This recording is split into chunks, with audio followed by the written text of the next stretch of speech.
রোজকার মতো ঠাকুরের চরণে ফুল দিয়ে আজও দিনের শুরুটা হলো। তোমরা সবাই কেমন আছো? আশা করি খুব ভালো আছো। আমিও ভালো আছি। প্রত্যেকদিন সকালে আমার খুব ব্যস্ততা থাকে, কারণ তোমাদের দাদা ভাই অফিসে বেরোবে। তাকে টিফিন রেডি করে দিতে হবে। এদিকে আমার চাও বানানো হয়ে গেছে, সকাল 6টা বেজে গেছে। তোমাদের দাদা ভাইকে ঘুম থেকে ডেকে দিতে হবে। তোমরা কি সকাল সকাল চা খাবে? তাহলে চলে এসো আমার বাড়িতে। তোমাদের অবশ্যই চা খাওয়াবো, আর টিফিনও খাইয়ে দেবো, কারণ আমার টিফিন বানানো সকালবেলাতে হয়ে যায়। তোমরা সবাই সকালবেলাতে কি খেতে ভালোবাসো?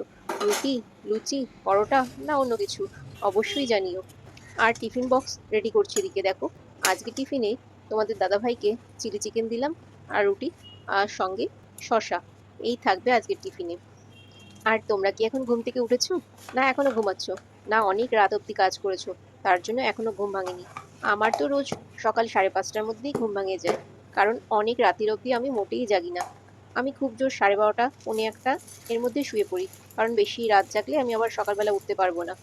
এদিকে তোমার দাদাভাই আজকে সকালবেলা চিড়ে আর ঘরে পাতা টক দই, আর চিনি তো খায় না, একটু গুড় দিয়ে এটাই সকালবেলা খেয়ে যাবে ব্রেকফাস্টে। খেয়ে যাবে, আর টিফিন তো তোমাদের দেখালাম কি নিয়ে যাবে, সেটা দুপুরবেলা লাঞ্চে খাবে। তোমরা কি টক দই ঘরে পাতো, না বাইরে থেকে কিনে আনো? যদি বাইরে থেকে কিনে আনো, তাহলে তোমরা একদিন ঘরে পেতে দেখো। অসাধারণ খেতে হয়, ভীষণ ভালো লাগে।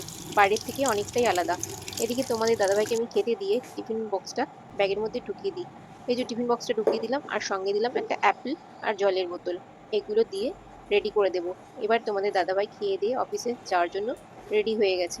সকাল থেকে ব্যস্ততার কারণে মোবাইল নিয়ে আমি একদম বসতে পারি না। তোমাদের দাদাভাই যখন অফিসে বেরিয়ে যায়, তারপরে একটু অ্যাক্টিভ থাকার চেষ্টা করি। এদিকে সংসারটা সামলাতে হবে, আবার ফেসবুক মামাকেও সামলাতে হবে। কত কিছু যে সামলাতে হবে, আর পারি না। তোমাদের দাদাভাই অফিসে বেরিয়ে যাবে আর আসবে সেই রাত্রিবেলা। এরপরে আমি আর মা দুজনে থাকবো। দুপুরে রান্না বান্না করব। এদিকে মা চলে এসেছে পুজো দিয়ে। গোপালকে জাগিয়ে ঘুম থেকে তারপরে মা এসে, মাও জল খাচ্ছে, আমিও একটু জল খেয়ে নিলাম। এরপরে চা বসাবো, দুজনে মিলে গল্প করব আর মোবাইল নিয়ে বসবো। তখন অ্যাক্টিভ থাকবো, তোমাদের বাড়িতে অবশ্যই যাব। তোমাদের ভিডিওটা কেমন লাগলো জানাতে ভুলো না কিন্তু। আজ তাহলে এই পর্যন্ত। দেখা হবে অন্য কোনো ভিডিওতে। তাহলে আসি। টাটা।